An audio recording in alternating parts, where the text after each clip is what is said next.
चलिए खान एकेडमी की exercise reading picture graphs के कुछ सवाल बनाते हैं।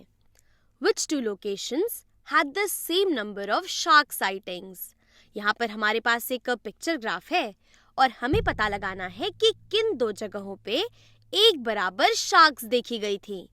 और ऐसी एक इमेज शार्क की ये असली में 3 शार्क्स देखे जाने के बराबर है। तो अगर हम अपने इस पिक्चर ग्राफ को देखें तो एक तरीका तो ये है कि हम उन लोकेशंस को देखें जहां पर बराबर नंबर की इमेजेस हैं हमारे पास। जैसे कि अगर हम सैंडी शोर की बात करें तो यहाँ पर हमारे पास कुल 4 इमेजेस हैं ऐसी शार्क की, और अगर हम वेव वर्ल्ड की बात करें तो यहाँ पर भी 4 इमेजेस हैं शार्क की। यानी कि इस पिक्टोग्राफ को देख के ही हम कह सकते हैं कि सैंडी शोर और वेव वर्ल्ड में बराबर नंबर की शार्क्स देखी गई थी। तो यहाँ पर हम सैंडी शोर और वेव वर्ल्ड में यहाँ इसे हम मार्क कर सकते हैं। और दूसरा तरीका है कि हम असली में पता लगाएं कि इन चारों लोकेशंस में कितनी शार्क्स देखी गई थी।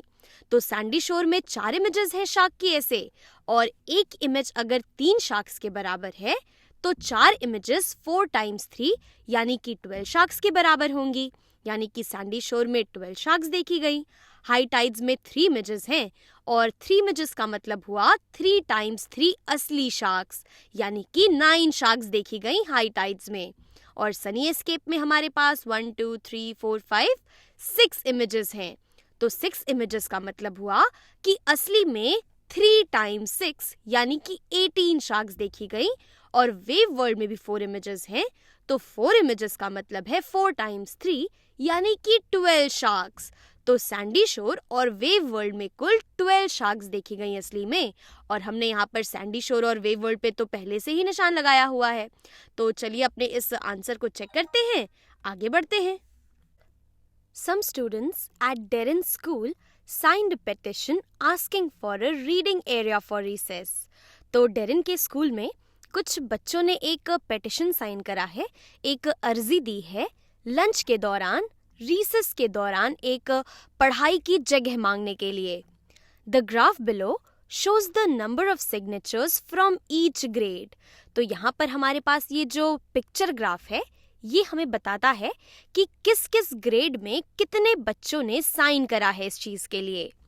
How many total signatures are on the petition. तो हमें पता लगाना है कि उस पिटिशन पे कुल कितने टोटल सिग्नेचर्स हैं।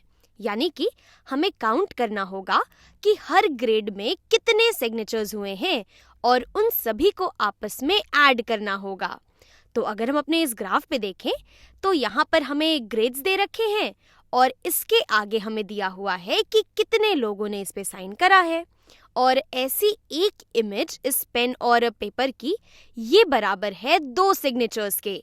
तो चलिए काउंट कर लेते हैं कि हर ग्रेड में हमें कितने सिग्नेचर्स मिले हुए हैं। मैं पेन निकाल लेती हूँ अपनी। तो फर्स्ट ग्रेड में हमारे पास 3 ऐसी इमेजेस हैं, और अगर एक इमेज 2 सिग्नेचर्स के बराबर है तो 3 इमेज बराबर हो जाएगी 3 टाइम्स 2 यानी कि कुल 6 सिग्नेचर्स के।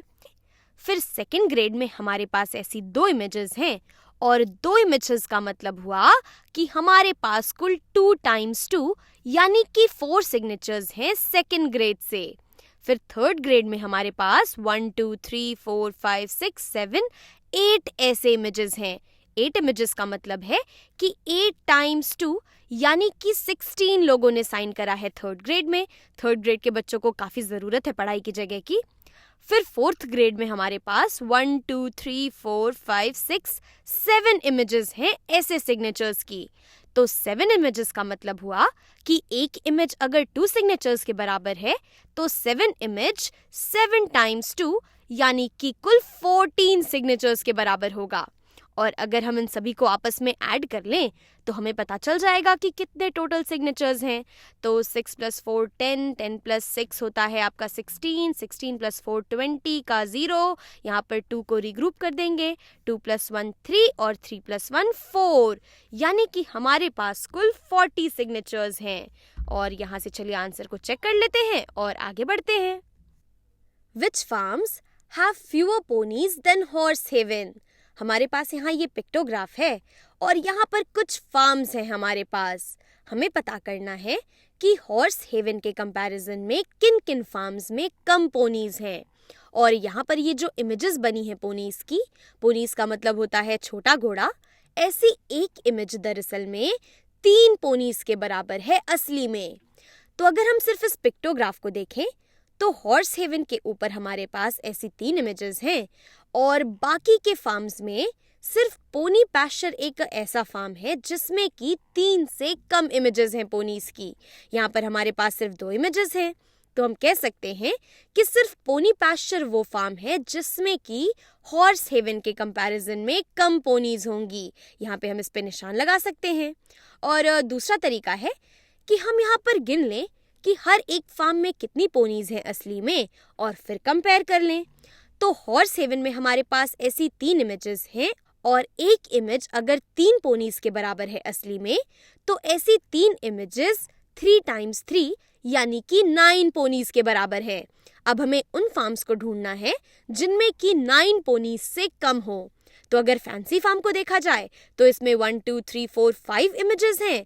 5 इमेजेस का मतलब 5 टाइम्स 3 यानी कि 15 पोनीज हैं। तो ये तो हमारा आंसर नहीं हो सकता। पोनी पैस्चर की बात की जाए तो यहाँ पर 2 इमेजेस हैं। 2 इमेजेस का मतलब 2 टाइम्स 3 यानी कि 6 पोनीज, और 6 9 से छोटा होता है तो पोनी पैस्चर सही होना चाहिए। और राइडिंग रैंच की बात की जाए तो इसमें कुल 4 इमेजेस हैं और 4 इमेजेस का मतलब हुआ 4 टाइम्स 3 यानी कि 12 पोनीज असली में। तो हम देख सकते हैं कि हॉर्स हेवन के कंपैरिजन में सिर्फ पोनी पैस्चर में ही कम पोनीज हैं। यहाँ पर हमारे पास कुल 6 पोनीज हैं और हॉर्स हेवन में हमारे पास 9 पोनीज थी। और पोनी पैस्चर पे हम पहले ही निशान लगा चुके हैं। चलिए इसे चेक कर लेते हैं और ये भी सही है। चलिए एक सवाल और करते हैं। Fill in the blank. Fruit zone sold how many fewer bananas than grocery town on Tuesday? तो यहाँ पर हमारे पास एक पिक्टोग्राफ है और यहाँ पर कुछ दुकानों के नाम हैं और यहाँ ये पिक्चर्स हमें बता रही हैं कि हर दुकान ने कुल कितने बनानास बेचे हैं ट्यूसडे को। यहाँ पर हमें दे रखा है बनाना सोल्ड ऑन ट्यूसडे। हमें पता करना है कि फ्रूट जोन ने ग्रोसरी टाउन के कंपैरिजन में कितने कम बनानास बेचे हैं ट्यूसडे को। तो फ्रूट जोन के आगे हमारे पास कुल 1 2 3 4 बनाना की इमेजेस हैं और ऐसी एक इमेज बनाना की ये बराबर है 5 असली बनानास के। तो ऐसी 4 इमेजेस ये बराबर हो जाएंगी 4 टाइम्स 5 यानी कि 20 असली बनानास के। तो हम कह सकते हैं कि फ्रूट जोन ने कुल 4 टाइम्स 5 यानी कि 20 बनानास बेचे होंगे। और अगर ग्रोसरी टाउन की बात करी जाए तो ग्रोसरी टाउन ने बेचे हैं कुल 1 2 3 4 5 6। हमारे पास यहाँ 6 इमेजेस हैं और 6 इमेजेस का मतलब हुआ 6 टाइम्स 5 यानी कि 30 बनानास। तो अगर ग्रोसरी टाउन ने 30 बनानास बेचे हैं और फ्रूट जोन ने 20 तो हम कह सकते हैं कि फ्रूट जोन ने 10 बनानास कम बेचे हैं ग्रोसरी टाउन के कंपैरिजन में। तो ये तो एक तरीका हो गया। तो दूसरा तरीका है कि फ्रूट जोन के आगे हमारे पास कुल 4 इमेजेस हैं ऐसी और ग्रोसरी टाउन के आगे हमारे पास ऐसी कुल 6 इमेजेस हैं। तो हम कह सकते हैं कि फ्रूट जोन में 2 इमेजेस कम हैं और 2 इमेजेस का मतलब हुआ 2 टाइम्स 5 यानी कि 10 बनानास कम हैं।